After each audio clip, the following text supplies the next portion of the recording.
Hello दोस्तों, कैसे हैं आप सभी लोग। आशा करता हूं आप सभी लोग सभी ठीक होंगे। देखो, जो भी बच्चे एसएससी एमटीएस की तैयारी कर रहे हैं उनके लिए टाइम तो ज़्यादा है नहीं। नेक्स्ट मंथ में आपका एग्जाम है। ओके, तो उसको ध्यान में रखते हुए मैं साइंस के प्रैक्टिस सेट ला रहा हूँ। ये सेट जो है आपका सेकंड है और पहला मैंने ऑलरेडी कंप्लीट करा दिया है, उसको आप जाके देख सकते हो। ओके, ये जो क्वेश्चन डाले गए हैं सारे प्रीवियस ईयर के हैं। इसमें कोई भी क्वेश्चन मैंने अपनी तरफ से बना के नहीं डाला है, सारे क्वेश्चन प्रीवियस ईयर हैं।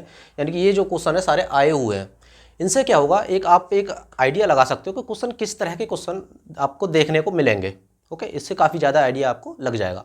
देखो, साइंस का वेटेज ज़्यादा है नहीं, 2 से 3 क्वेश्चन आपको देखने को मिलेंगे एग्जाम में, और एक क्वेश्चन आपका 3 नंबर का है। तो क्वेश्चन आप ऐसा सोच नहीं सकते कि भाई साइंस हम छोड़ के चले जाएंगे, ऐसा नहीं होगा। यानी कि आप साइंस छोड़ के जाते हो तो आपके 10 से 15 नंबर आपके कम हो जाएंगे और उससे आपका क्या है, बहुत नीचे रैंक आ जाएगा। ओके, तो कोई भी चीज़ छोड़ के तो जा नहीं सकते। तो सारी चीज़ों को अच्छे से देखते हुए चलेंगे, ज़्यादा टाइम नहीं लेंगे। 20-20 क्वेश्चनों के मैंने प्रैक्टिस सेट बनाए हैं और जल्दी से जल्दी कोशिश करेंगे समझ के और आगे बढ़ने की, ठीक है, क्योंकि टाइम अपने पास है नहीं। देखो, साइंस आपको पता तो होगा कि पेपर किस तरह से होने वाला है। सेशन 1 और सेशन 2। सेशन 1 में मैथ और रीजनिंग आने वाली है, जो कि आपको सिर्फ और सिर्फ क्वालिफाई करना है। और जो आपका मेन चीज़ होगी वो होने वाली है सेशन 2, जिसमें आपकी इंग्लिश और जीएस रहने वाली है। तो इसीलिए जीएस का कोई भी पार्ट हो, चाहे वो साइंस का हो, चाहे वो हिस्ट्री का हो, चाहे किसी भी चीज़ का हो, उसको छोड़ के नहीं जाना है। ठीक है, चलो देखते हैं पहला क्वेश्चन क्या है। निम्नलिखित में से कौन सा रोग कारक एड्स के प्रसार के लिए उत्तरदायी है। देखो, जो एड्स होता है वो एक्चुअल में क्या है, एक रोग नहीं है। वो क्या है, एचआईवी, एक एचआईवी विषाणु होता है। एचआईवी विषाणु होता है, उसकी वजह से एड्स होता है। ये एचआईवी विषाणु क्या होता है कि जैसे ही आपको एचआईवी हो गया, ठीक है, तो ये आपके शरीर की जो बीमारियों से लड़ने की प्रतिक्रिया है, यानी क्रिया है, उसको क्या है, बहुत स्लो कर देता है। और यानी कि आपके उसके रोकथाम, जैसे आप लड़ते हो, किसी बीमारी से लड़ते हो, उसकी क्षमता को धीरे धीरे खत्म कर देता है और क्या करता है, आपको बहुत बुरी कंडीशन में ले आता है। तो क्या होता है, एचआईवी एक विषाणु है।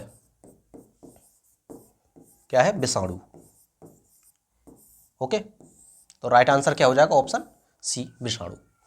ओके, नेक्स्ट क्वेश्चन पे चलते हैं। नेक्स्ट क्वेश्चन क्या है, पेलाग्रा रोग विटामिन की कमी से होता है। पेलाग्रा कौन सी विटामिन की कमी से होता है। देखो, इस तरह के क्वेश्चन हमेशा आते हैं। ओके, यानी कि बायोलॉजी और केमिस्ट्री का वेटेज ज़्यादा रहेगा, फिजिक्स का बहुत ही कम वेटेज रहने वाला है। ओके, 1 या 2 क्वेश्चन आपको देखने को मिल जाएंगे, लेकिन अधिकतर ये प्रोबेबिलिटी मान के चलो कि फिजिक्स यानी कि जो केमिस्ट्री और बायोलॉजी से क्वेश्चन ज़्यादा देखने को मिलेंगे। तो पेलाग्रा रोग जो होता है आपका विटामिन B3 के कारण होता है। किसके कारण होता है, B3 के। तो जो भी विटामिन से रिलेटेड रोग्स हैं उन सभी को पढ़ के जाओ, ठीक है। कोई भी क्वेश्चन देखने को मिल सकता है आपको, ठीक है। तो विटामिन बहुत ज़्यादा जरूरी हैं। नेक्स्ट क्वेश्चन क्या है, संबंधित माध्यम युग्म के क्रांतिक कोण से अधिक आपतन कोण पर सघन से विरल माध्यम की ओर आने वाली प्रकाश किरण क्या करती हैं। देखो, ये क्वेश्चन है आपका अपवर्तन का। अपवर्तन का नियम पढ़ा होगा। जैसे कोई भी किरण सघन माध्यम से विरल माध्यम में जाती है तो वो अविलंब की ओर क्या होता है, झुक जाती है। यदि इस कोण को हम क्रांतिक कोण से बड़ा कर दें, क्रिटिकल एंगल से बड़ा कर दें, तो क्या होगा, ये जो आने वाली किरणें हैं ये अपने पिछले माध्यम में वापस चली जाएंगी और इसको क्या कहते हैं हम, internal reflection, total internal reflection. क्या कहते हैं, समग्र आंतरिक परिवर्तन, आंतरिक परावर्तन। ठीक है, तो राइट आंसर क्या हो जाएगा, ऑप्शन 4, समग्र आंतरिक परावर्तन, यानी पूर्ण इंटरनल रिफ्लेक्शन। ओके, ये क्वेश्चन देखो फिजिक्स का है और ये काफ़ी बार रिपीट हुआ है। आरआरबी ग्रुप डी में भी काफ़ी बार रिपीट हुआ था और ये एमटीएस में भी एक बार देखने को मिला था। ओके, नेक्स्ट क्वेश्चन क्या है, बेंजीन का क्या नहीं हो सकता, प्रतिस्थापन, एलिमिनेशन, जोड़ या ऑक्सीकरण। देखो, जो बेंजीन होता है ये होता है C6H6, C6H6। ओके, ये काफ़ी ज़्यादा स्थिर होता है,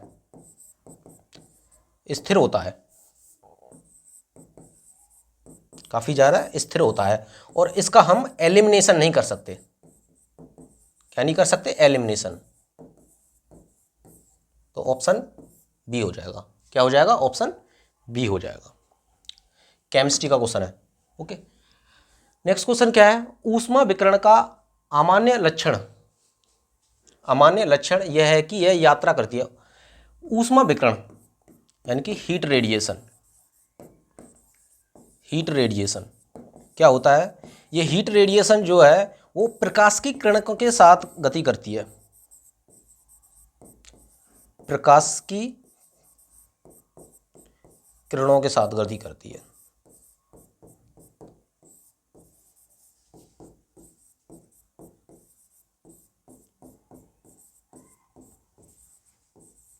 ठीक है, यानी कि जो सूर्य से किरणें जो आती हैं उनसे जो हीट होती है वो हीट रेडिएशन के कारण ही वो ट्रेवल करती है। ठीक है, तो कह सकते हैं कि जो हीट रेडिएशन होता है प्रकाश की गति के साथ ट्रेवल करता है। किसके साथ गति करता है? प्रकाश की गति के साथ, प्रकाश की गति के साथ। तो ये क्वेश्चन भी आपका फिजिक्स का है। देखा, दो क्वेश्चन आप फिजिक्स के और केमिस्ट्री की और बायोलॉजी की भी देखने को मिल रहे हैं, यानी कि एक दो क्वेश्चन आपका वेरिएशन करता रहेगा। चुंबकन की विधि क्या है? चुंबकन की विधि क्या है? देखो, यदि चुंबक पर आप प्रहार करते हो को ठोकते हो तो उसके आसपास क्या है, एक चुंबकीय क्षेत्र क्या होता है, क्रिएट हो जाता है। उसको क्या बोलते हैं हम? चुंबकन। तो क्या है? चुंबक का प्रहार करने से। और भी कारण है, जैसे विद्युत धारा उसमें प्रवाहित कर दो, ओके, दिष्ट धारा प्रवाहित कर दो, उसके कारण भी आपका चुंबकन क्षेत्र बन जाएगा। तो राइट आंसर क्या हो जाएगा? चुंबकन पर प्रहार करना। नेक्स्ट क्वेश्चन क्या है? नेक्स्ट क्वेश्चन है, जल कैलोरीमेट्रिक पदार्थ के रूप में उपयुक्त क्यों नहीं होता? कैलोरीमेट्रिक क्या है, पहले ये समझते हैं। कैलोरीमेट्रिक क्या है? इसे बोलते हैं कैलोरीमीटर मैट्रिक। इसके कारण क्या कहते हैं, हम ऊष्मा को नापते हैं, यानी कि एनर्जी को नापते हैं, हीट को नापते हैं, ऊष्मा को नापते हैं। तो देखो, आपने पढ़ा होगा कभी फिजिक्स में कि del Q equals to C delta T, और ये होता है आपका स्पेसिफिक हीट। स्पेसिफिक हीट, देखो आपको ऊष्मा को नापना है तो ऊष्मा हम डायरेक्ट नाप नहीं सकते। क्या करते हैं हम? किसी उपकरण के द्वारा ऊष्मा को नापते हैं, और इससे जैसे कैलोरीमेट्रिक, इसके कारण क्या करते हैं, ऊष्मा प्रवाहित करते हैं और इसमें देखते हैं कि टेम्परेचर चेंज कितना हो रहा है, यानी कि तापमान में डिक्रीमेंट और इंक्रीमेंट कितना हो रहा है, तापमान घट रहा है या बढ़ रहा है, उसके माध्यम से हम ऊष्मा को नापते हैं। तो जल का हम प्रयोग क्यों नहीं करते? जल का प्रयोग क्यों नहीं करते? उसमें उसका एक कारण है कि उच्च विशिष्ट ऊष्मा होना, यानी कि उसकी स्पेसिफिक हीट इतनी ज़्यादा होती है कि वो ऊष्मा को खुद ही एब्जॉर्ब कर लेता है। क्या करता है? वो खुद ही एब्जॉर्ब कर लेता है, और जिससे क्या होता है कि जो टेम्परेचर चेंज है उसको नहीं दिखा पाता है, यानी माइनर टेम्परेचर चेंज दिखा पाता है, यानी कि उससे हम क्या करते हैं, ऊष्मा को प्रिडिक्ट बहुत कम कर पाते हैं। तो जैसे टेम्परेचर चेंज निकालना हो तो डेल्टा क्यू अपॉन सी। अब ये जो सी जो है, सी की वैल्यू जितनी ज़्यादा होगी और हम ऊष्मा को क्या कर पाएंगे, ये जो टेम्परेचर है उतना ही कम होगा, टेम्परेचर चेंज उतना ही कम होगा। इसीलिए हम क्या करते हैं, जल को ज़्यादा हम कैलोरीमेट्रिक में यूज नहीं करते हैं। ठीक है, इसका यही कारण है कि उसकी विशिष्ट ऊष्मा अधिक होती है। नेक्स्ट क्वेश्चन क्या है, रेडियोधर्मी तत्व किसका उत्सर्जन करते हैं? जो रेडियो एक्टिव पदार्थ होते हैं, देखो रेडियो एक्टिव पदार्थ, एलिमेंट्स जो होते हैं, वो जो उत्सर्जन करते हैं वो अल्फा और बीटा और गामा का विकर्ण करते हैं। ठीक है, अल्फा बीटा गामा का विकर्ण करते हैं। ये आपका फिजिक्स का क्वेश्चन है। देखो, इन क्वेश्चनों से आप एक आइडिया ले लो कि सर पिछली बार क्वेश्चन किस तरह के आए थे और इस बार किस तरह के आएंगे। ठीक है, तो उनसे रिलेटेड चीज़ों को पढ़ के जाओ।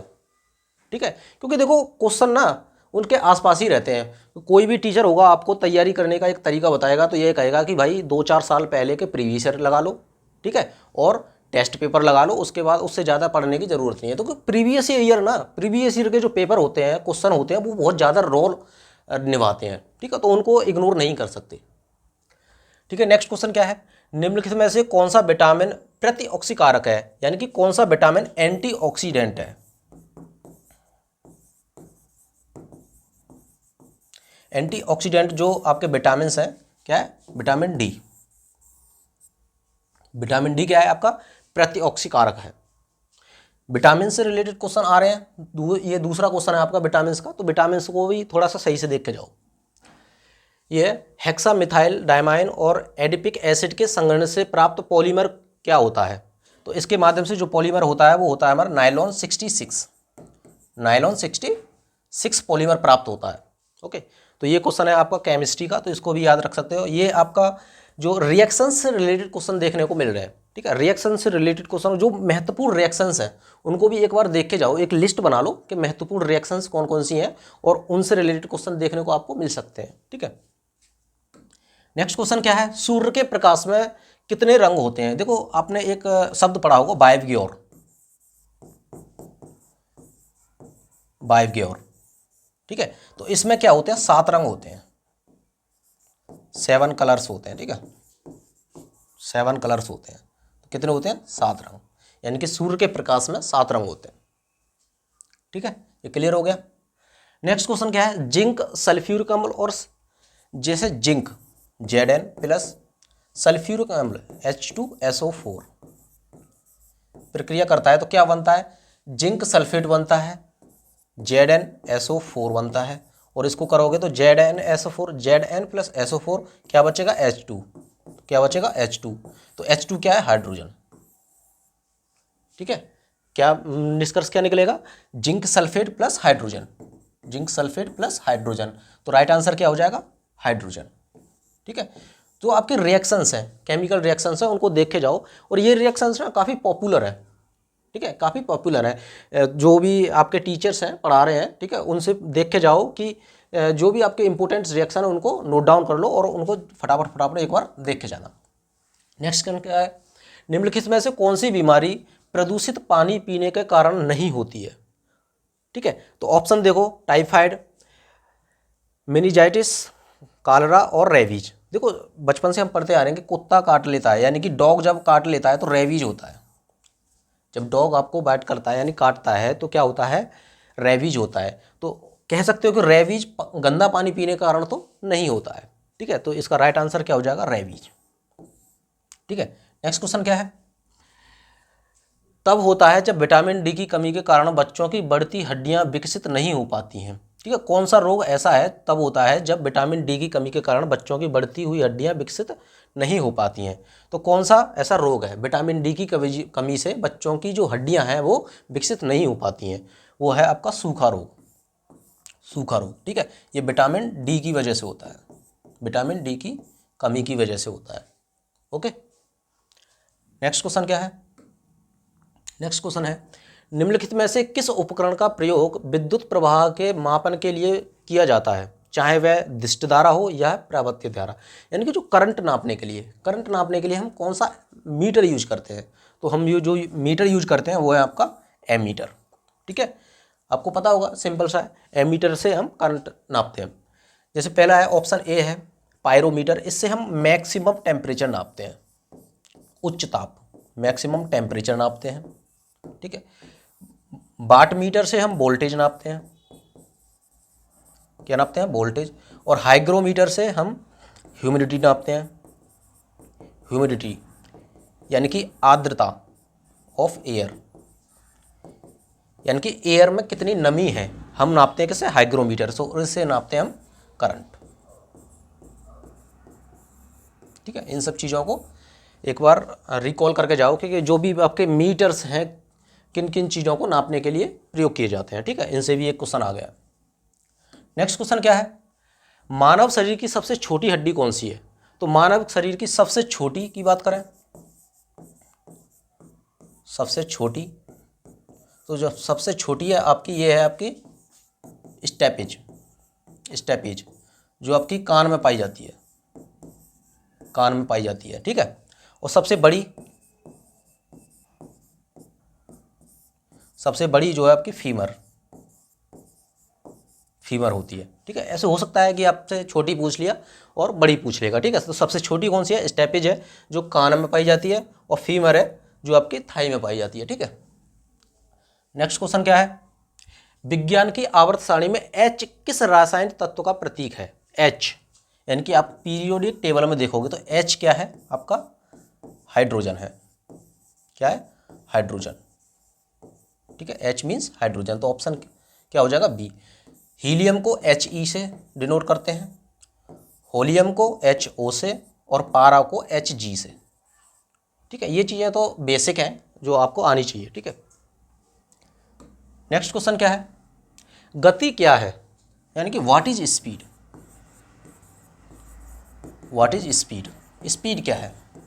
देखो बहुत सारे बच्चे हैं जो बाइक चलाते हैं, सभी लोग बाइक चलाते हैं, ठीक है। बाइक चलाते तो कैसे आप स्पीड देखते हो, तो किसी वस्तु की, किसी भी ऑब्जेक्ट की जो एकाक समय में चली गई दूरी, एकाक समय में चली गई दूरी क्या कहलाती है, स्पीड कहलाती है। यानी कि यह एक वस्तु द्वारा एकाक समय में तय गई दूरी है, एकाक समय में तय गई दूरी है, ठीक है। तो इसका जो यूनिट होता है वो होता है मीटर पर सेकंड, मीटर पर सेकंड। हो सकता है किलोमीटर पर आवर, इसमें भी देख सकते हो, ठीक है। जैसे हम बाइक की स्पीड नापते हैं तो किलोमीटर पर आवर में नापते हैं, ठीक है।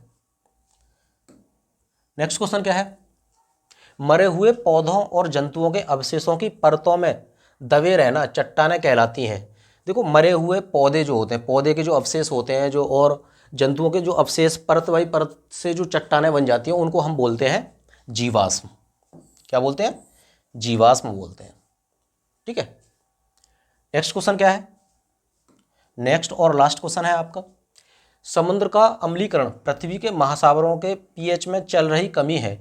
यानी कि जो पृथ्वी के जो है आपके महासागर से उनकी पीएच वैल्यू लगातार घटती जा रही है, वो किसके कारण हो रही है, यानी वो हो रही है आपकी कार्बन डाइऑक्साइड के अधिक मात्रा बढ़ने में। यानी कि जो एटमॉस्फेयर में कार्बन डाइऑक्साइड का मात्रा इतना ज़्यादा बढ़ रहा है कि उससे क्या है, आपके जो ओशियंस हैं, जो समुद्र हैं और जो महासागर हैं, क्या है, उनकी पीएच वैल्यू घटती जा रही है। भाई इतनी ज़्यादा फैक्ट्रियाँ लगा दी हैं इंसान ने कि उसमें से जो एमिशन हो रहा है सबसे ज़्यादा क्या निकलता है, उसमें से कार्बन डाइऑक्साइड निकलता है। उसकी वजह से बहुत सारी चीज़ें इफेक्ट हो रही हैं, ठीक है। वातावरण बहुत ज़्यादा प्रदूषित हो रहा है, उससे क्या हो रहा है, हमारे ओशियन पे भी प्रभाव पड़ रहा है, जिससे कि उसका जो पीएच वैल्यू है, ये जो है पीएच वैल्यू है वो भी लगातार घटता जा रहा है, ठीक है। तो ये इसका राइट आंसर है क्या, कार्बन डाइऑक्साइड।